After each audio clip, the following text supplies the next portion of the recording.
Bonjour à tous, nous poursuivons avec la quatrième Mishnah du quatrième Perek. La Mishnah termine ici avec le din du Korban Khatat. Nous avons vu dans la Mishnah précédente que si nous avons un Korban Khatat dont on a eu la kapara par une autre bête, alors cette bête-là sera tuée, comme nous l'avons vu, si la première avait été perdue. Ici la Mishnah nous dit, si quelqu'un a prélevé un mafrish khatato, il a prélevé un korban khatat, vari balatmum, et cette bête s'avère avoir maintenant un défaut. C'est-à-dire au départ, elle était sans défaut, on l'a sanctifiée comme korban khatat, et ensuite elle a eu un défaut, on ne peut plus la sacrifier. Alors mocha, on va la vendre, puisqu'elle a un défaut, on peut la vendre tout de suite. Viavi bedame achet, et avec son argent, on amènera une autre bête. On pourra amener une autre bête avec sa valeur, et donc on la sacrifiera, cette bête donc on aura acheté avec la valeur de la première.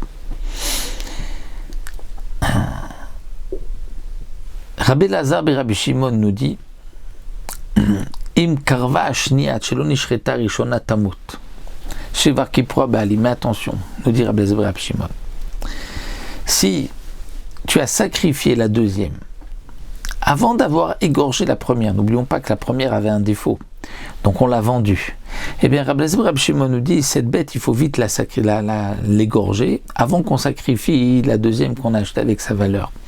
Parce que si on a sacrifié la deuxième avant même d'avoir égorgé la première, eh bien la première va être tuée. Pourquoi?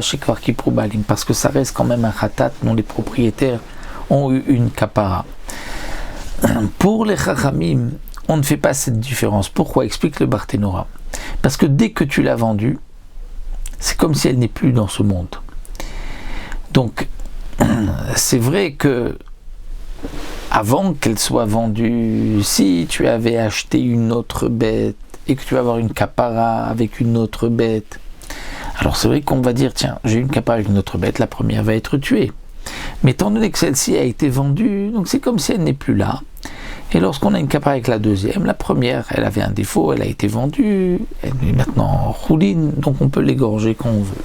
Rabbi Lazar et Rabbi Shimon dit non, puisqu'elle est encore de ce monde, et qu'on a une kapara par une autre bête, peu importe si elle est encore chez le propriétaire ou si elle a été vendue, il faudra la tuer. Donc il faut se dépêcher, d'après Rabbi Lazar et Rabbi Shimon, d'égorger cette bête qu'on a vendue avant d'avoir eu une kapara avec l'argent qu'on aurait récupéré de cette bête et qu'on aura acheté un autre korban. Donc voici pour notre quatrième Perek, qui est un Perek assez difficile concernant le korban khatat. Et Bezrat Hashem, on se retrouvera pour un nouveau Perek.